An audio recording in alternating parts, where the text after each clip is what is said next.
Comme tous les ans, à pareille époque, le Salon de l'Auto a ouvert ses portes sur le plateau d'Uezel. Traditionnellement, c'est une période prisée par le Belge pour acheter un nouveau véhicule. Et parmi les points à prendre en compte, nous souhaitons bien entendu attirer votre attention sur les options de sécurité.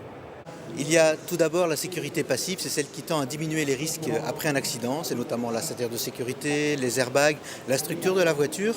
Il y a aussi des éléments de sécurité passive qui vont diminuer les risques pour les personnes à l'extérieur de la voiture, notamment les capots actifs qui vont diminuer les risques pour les piétons en cas de choc piéton ou cycliste.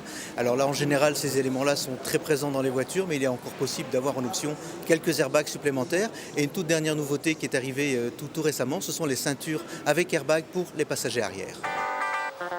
You miss me? I miss all of y'all. All y'all girls standing together like that. I can't take it.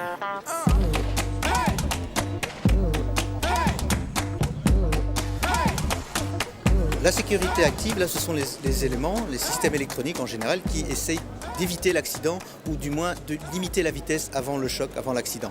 On a notamment l'ABS et le SP que tout le monde connaît parce qu'ils sont obligatoires, donc ça c'est le système anti-blocage des freins et le système de stabilité de la voiture. Mais il y a plein de systèmes en option. Il y a notamment parmi les dernières nouveautés les caméras qui servent à plein de choses. Elles sont souvent aidées par des radars, ce qui nous offre notamment le régulateur de vitesse actif.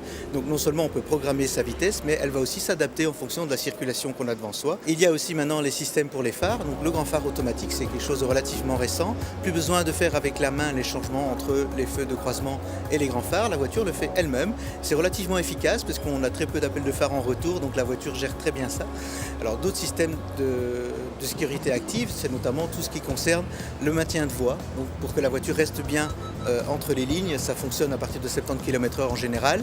Il y a aussi donc les systèmes d'alerte angle mort qui envoient des signaux dans les rétroviseurs et un signal sonore souvent aussi pour avertir de la présence d'un véhicule en angle mort à droite ou à gauche. Et donc ça c'est souvent très utile sur autoroute quand on change de voie. Vous avez aussi tous les systèmes qui vont protéger la voiture, notamment un système qui va annoncer l'arrivée d'un véhicule lorsqu'on fait une marche arrière en sortant d'une place de parking, donc c'est aussi qu'un radar. Et enfin, je pense aussi au surfreinage, qui est en fait un système qui va continuer à faire freiner la voiture après un accident pour que la voiture ne continue pas sa route et aille percuter des obstacles ou des piétons. Donc ça, c'est un nouveau système. En cas d'accident, la voiture va continuer à freiner, même si le conducteur n'est plus capable de le faire.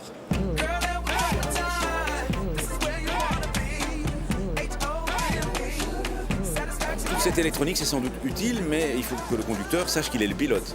Oui, ce sont des aides à la conduite, ce ne sont pas des voitures autonomes, donc le conducteur doit rester maître de son véhicule.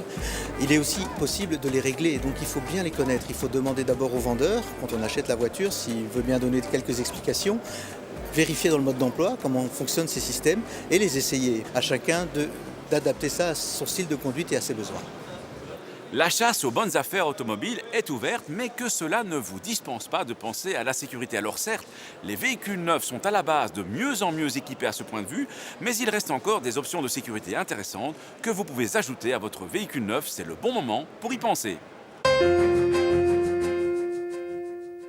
À la question de la semaine dernière, il fallait répondre qu'en Wallonie, l'organe chargé de la prévention routière est l'Agence Wallonne pour la sécurité routière. A gagné cette semaine une caméra sport Lenco et ses accessoires. La question, l'ESP ou ESC est un dispositif qui sert à corriger électroniquement la trajectoire pour éviter de déraper, à éviter le blocage des freins ou à déclencher les airbags.